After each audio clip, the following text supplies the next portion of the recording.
Hi guys, আমি বাবু S J ফালতু কথার পক্ষ থেকে সবাইকে অনেক অনেক শুভেচ্ছা, অভিনন্দন ও ভালোবাসা। আশা করি এই পবিত্র মুহূর্তে বেশ ভালোই আছেন এবং ভালো থাকুন, সুস্থ থাকুন আর ঈদ সুন্দরভাবে উদযাপন করুন।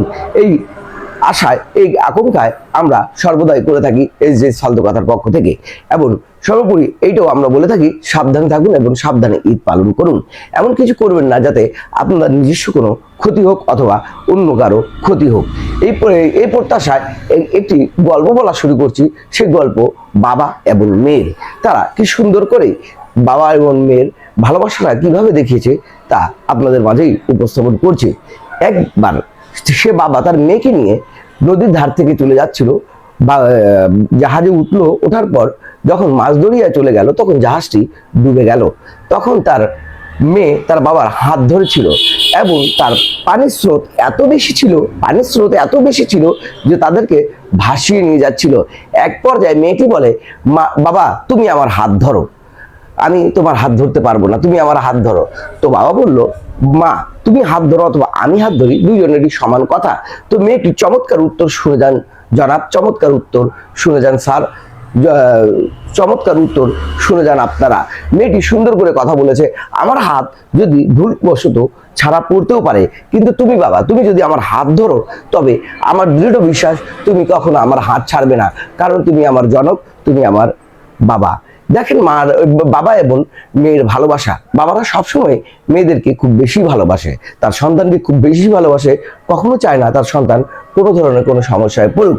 কিন্তু আমরা সন্তানেই আমাদের বাবা মাকে দেখতে পারি না। আজ ঈদের দিন, অথচ তারা না খেয়ে আছে, এক পর্যায়ে এক ঘরের কর্নারে বসে আছে। তার থেকে জিজ্ঞেস করা বা শুভেচ্ছা বিনিময় করাটাও প্রয়োজন বোধ করি না। তবে আমরা কেমন বিবেক সম্পন্ন সন্তান হতে পারলাম আমরা জানি না, বা আমার বোধগম্য নয়।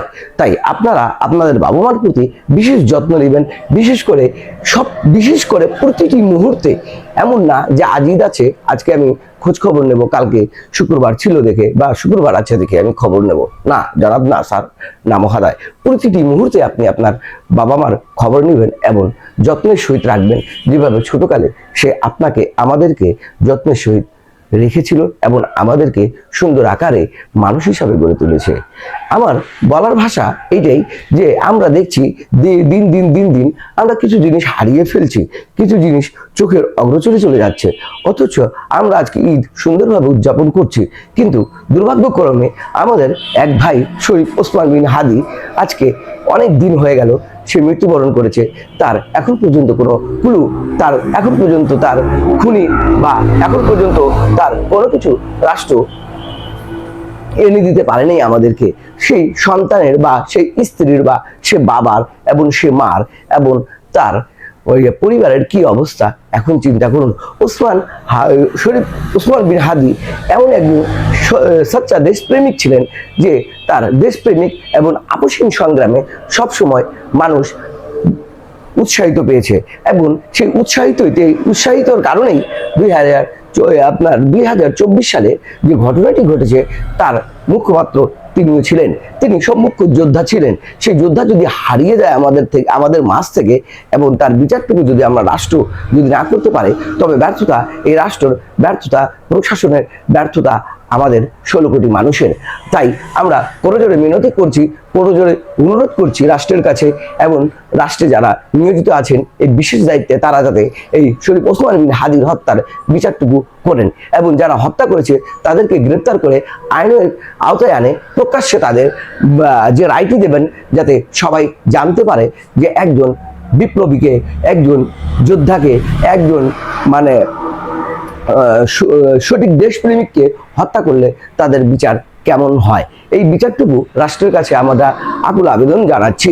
কারণ আমরা সংগ্রাম, আপোষ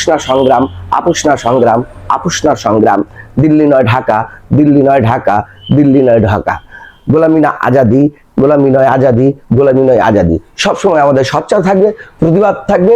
আমরা সবসময় বলিষ্ঠ কণ্ঠস্বর হয়ে রুখে দাঁড়াবো, ও অন্যায়ের বিপক্ষে রুখে দাঁড়াবো, রাষ্ট্রের বিপক্ষে যদি অকল্যাণকর কোনো কাজ হয় তবে। এর মধ্যেই আরো বেশ কিছু জিনিস বলছি। এর মধ্যে সবচেয়ে বড় গুরুত্বপূর্ণ বিষয়, সে বিষয়টি এখন নাইলা বললাম, সেটা আরেক সময় বলবো। কিন্তু শরীফ ওসমান বিন হাদি হত্যার বিচার আমরা চাই। ইনকলাব জিন্দাবাদ, ইনকলাব জিন্দাবাদ, ইনকলাব জিন্দাবাদ। Love you.